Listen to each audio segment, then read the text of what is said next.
একসময় যে মানুষটা সারা রাত জেগে কথা বলার জন্য অনুরোধ করত, আজ তার খুব সহজে ঘুম চলে আসে। একসময় যে মানুষটা তুমি না খেলে খেত না, আজ তার সময় হয় না তোমার কাছে জানতে চাইবার তুমি খেয়েছো কিনা। একসময় যে মানুষটা তোমাকে ছাড়া 1 মিনিটও চলে না বলে শক্ত করে জড়িয়ে ধরত, আজ সেই মানুষটা 1 সপ্তাহ পরেও যোগাযোগ করার সময় পায় না। একসময় যে মানুষটা তোমার সব কিছু ভালো লাগতো, আজ সেই মানুষটার তোমার ভালো জিনিসগুলো অসহ্য লাগে। সময়ের সাথে সাথে পছন্দের মুখটাও অপছন্দ হয়ে যায়। সময়ের সাথে সাথে প্রিয় মানুষটাও অপ্রিয় হয়ে যায়। সময়ের সাথে সাথে প্রিয় অভ্যাসগুলো অপ্রিয় হয়ে যায়। শুধু সময়ের সাথে সাথে ভালোবাসাটা ভুলে যাওয়া যায় না।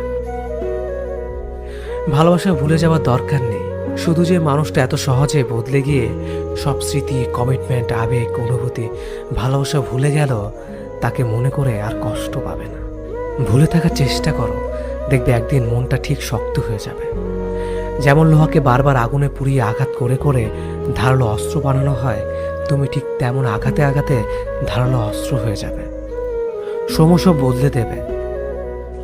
সেদিন আর আজকের মতো তার ফোন না পেলে মন খারাপ হবে না। সেদিন আর তার সাথে দেখা না হবার জন্য কান্না আসবে না। সেদিন প্রতারকটাকে কৃতজ্ঞতা জানাবে, কারণ সে তোমাকে ঠকিয়েছে বলে তুমি এতটা শক্ত হতে পেরেছ। সেদিন তোমাকে কেউ ভাঙতে পারবে না, কারণ পাথরে আঘাত করলে কাঁচই ভাঙবে, পাথর না। প্রিয় মানুষটা যখন আঘাত করে, ইচ্ছে করে নিজেকে খুব ঘৃণা করতে, কারণ তখন নিজেকে অকারণে অপরাধী মনে হয়, খুব তুচ্ছ লাগে নিজেকে। তাই আজ আমি নিজেই ঘৃণা করি নিজেকে। কেন আমি এমন?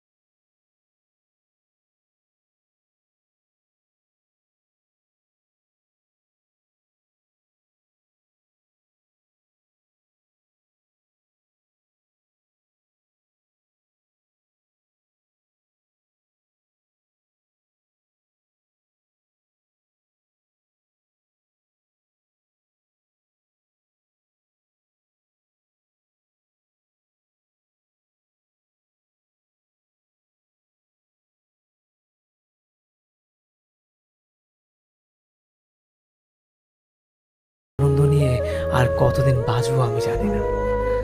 মাঝে মাঝে এত কিছুর মাঝ থেকে মুক্তি নিতে ইচ্ছে করে, আবার আর একবার বাস্তবতার অনুভূতিগুলোকে নিয়ে বাঁচতে ইচ্ছে করে। এই দুতুল্য মানতার ভিতর দিয়ে দিনগুলো পার হয়ে যাচ্ছে বড় অসহায়। জানি না এটা কেমন জীবন আমার, তবু চাই ভালো থাকুক আমার ভালোবাসা। যে ব্যক্তিটি একসময় চ্যাট লিস্টে প্রথমে থাকতো, যাকে ছাড়া ইনবক্স অসম্পূর্ণ মনে হতো, সেই মানুষটি আজ চ্যাট লিস্ট থেকেই বিলুপ্ত। ধীরে ধীরে সে শত মেসেজের নিচে পড়ে গেছে, আর নয়তো ফ্রেন্ড লিস্টের তালিকা থেকেই মুছে গেছে। আজ তাকে ইনবক্সে খুঁজে পাওয়া দুষ্কর। কখনো চ্যাটিং, কখনো বা ফোন কলে যার সাথে দিনটা ত্যাগ করে কথোপকথন চলত, যার সাথে এক মুহূর্ত কথা না বলে থাকা যেত না, সমস্ত কাজ ফেলে যার জন্য অনলাইনে ছুটে আসতে ইচ্ছে হতো, সেই মানুষটিকে আজ খুঁজে পাওয়া অনেক কষ্টকর। এখন আর তাকে বলা হয়ে ওঠে না দিনের সমস্ত জমানো কথা।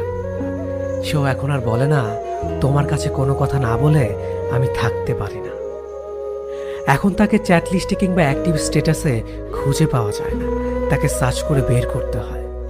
সেই চিরচেনা নামটি সার্চ করতে গেলেও হাত কাঁপতে থাকে। যদি ভুল করে মেসেজ দিয়ে ফেলি, খুব কথা বলতে ইচ্ছে করলেও তাকে আর মেসেজ দিয়ে বলা হয় না মিস ইউ। কোথাও যেন কিছু একটা বাধা দেয়। রোজ একটু একটু করে সে হারিয়ে যেতে থাকে সব জায়গা থেকে। ইনবক্সে রোজ অসংখ্য মানুষের বার্তা এসে জমা হয়, কিন্তু চিরচেনা সেই মানুষটির বার্তা আর চোখেই পড়ে না। এভাবেই কিছু প্রিয় মানুষ জীবন থেকে হারিয়ে যায় চিরকালের জন্য।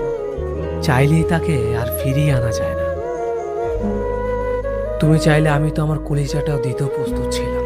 কষার মতো টুকরো টুকরো করে কলিজাটাকে কেটে ফেললেও আমার কোনো আপত্তি ছিল না। তুমি চাইলে আমি তো আমার হৃৎপিণ্ডটাকেও দিয়ে দিতে পারতাম, যে হৃৎপিণ্ডটা তোমার নামই স্পন্দন হতো।